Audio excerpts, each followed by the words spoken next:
আসসালামু আলাইকুম বন্ধুরা, করে দেখাবো কুরবানি ঈদ স্পেশাল মাটন চাপ, যা খেতে অসম্ভব মজার, টেস্টি, ইয়াম্মি এবং ডিলিশিয়াস, যা আপনি কুরবানি ঈদের দিন বানিয়ে পরিবারের সদস্যদের তাক লাগিয়ে দিতে পারবেন। তার জন্য লাগবে মাটন চাপ। খাসির মাংসের এই অংশটাকে বলে চাপের মাংস। আপনারা বাজারেও পাবেন যদি বলেন চাপের মাংস, এবং কসাইকে বলবেন যে চাপের মাংস বের করে দিতে, তাহলে তারা খুব সুন্দর করে চাপের মাংস বের করে দিবে। এটাই কিন্তু হচ্ছে খাসির চাপ। তো আমি এখানে 2 কেজি খাসির চাপ নিয়েছি, সেখানে দিয়ে দিচ্ছি 1 কাপ পেঁয়াজ বাটা। আমি এই প্রথম স্টেপে যেটা করব, মাংসটাকে মেখে 1 ঘন্টা রেস্টে রেখে দেব। দিয়ে দিলাম 1 টেবিল চামচ আদা বাটা,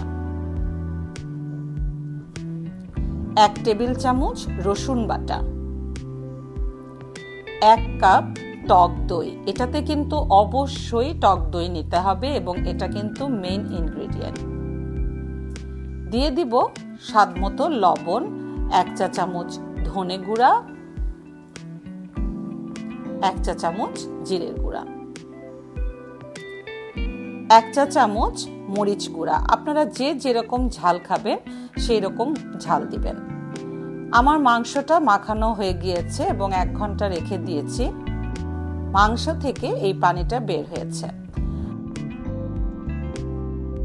1 ঘন্টা পর এই মাংসটাকে আমি সরাসরি নিয়ে নিব প্রেসার কুকারে। আপনারা চাইলে কিন্তু এটি হাঁড়িতেও সিদ্ধ করতে পারেন, তবে আমি একটু তাড়াতাড়ি করার জন্য প্রেসার কুকারে দিয়েছি। প্রেসার কুকারে এটিকে মাত্র 2টি সিটি দিয়ে নেবেন, একটু বেশি জালে। ওটা সিদ্ধ হতে থাক, ততক্ষণে আমি এই মাংসের মশলাটা রেডি করে ফেলি। নিয়েছি 1 টেবিল চামচ করে জিরে এবং ধনে, তারপর নিয়েছি 1 চা চামচ শাহি জিরা, এটা কিন্তু শাহি জিরা, 1 চা চামচ মিষ্টি জিরা বা মৌরি,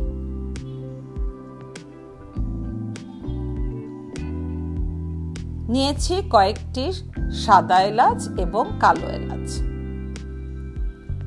খুব ইজি ওয়েতে আপনাদের এই খাসির চাপটি আমি করে দেখাচ্ছি, যেটা করতে ভীষণ সহজ, খেতে ভীষণ মজা। এই মশলাগুলোকে আমি একটু শুকনো তাওয়ায় টেলে নিব।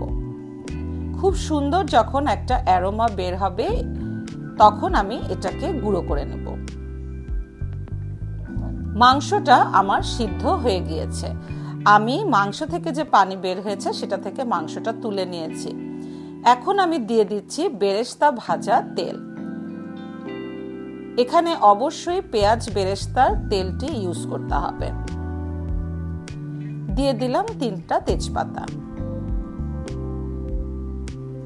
কয়েকটা দারচিনির টুকরো,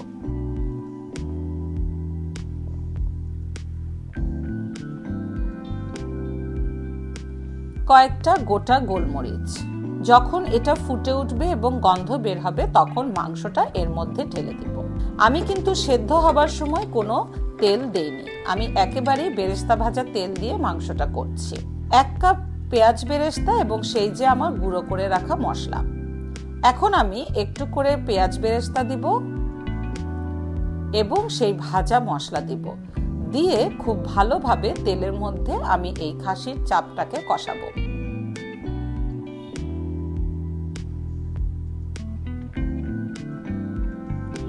এটা হচ্ছে মাংস সেদ্ধ করা যে পানিটা মশলাযুক্ত, সেই পানিটা। এটা আমি দিয়ে দিলাম পরে।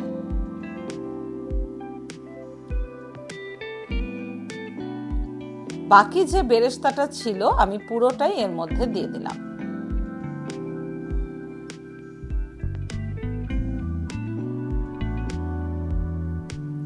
তারপর এতে দিতে হবে কিছু কাঁচামরিচ। আমি এখানে লাল কাঁচামরিচ ইউজ করেছি। আপনারা যদি আরো ঝাল খেতে চান তবে আপনারা আরো কাঁচামরিচ দিতে পারেন। আমরা একটু ঝাল কম খাই, তাই কাঁচামরিচটা কম দিয়েছি। বাকি যে মশলার গুঁড়োটা ছিল সেটাও দিয়ে খুব ভালো করে কষিয়ে নিব। এই খাসির চাপের বিশেষত্ব কিন্তু এই সেকেন্ড স্টেপটাই। এখান থেকে খুব সুন্দর গন্ধ বের হবে, একটা গ্রেভি, হালকা একটা গ্রেভি বের হবে, তেলের উপর পড়ে যাবে, বাস হয়ে গেল আমার অত্যন্ত ডিলিশিয়াস খাসির চাপ। কুরবানি ঈদ স্পেশাল এই চাপটি আপনাদের সবার অবশ্যই ভালো লাগলে সাবস্ক্রাইব করে আমাদের পাশে থাকবেন। ভালো থাকবেন, আল্লাহ হাফেজ।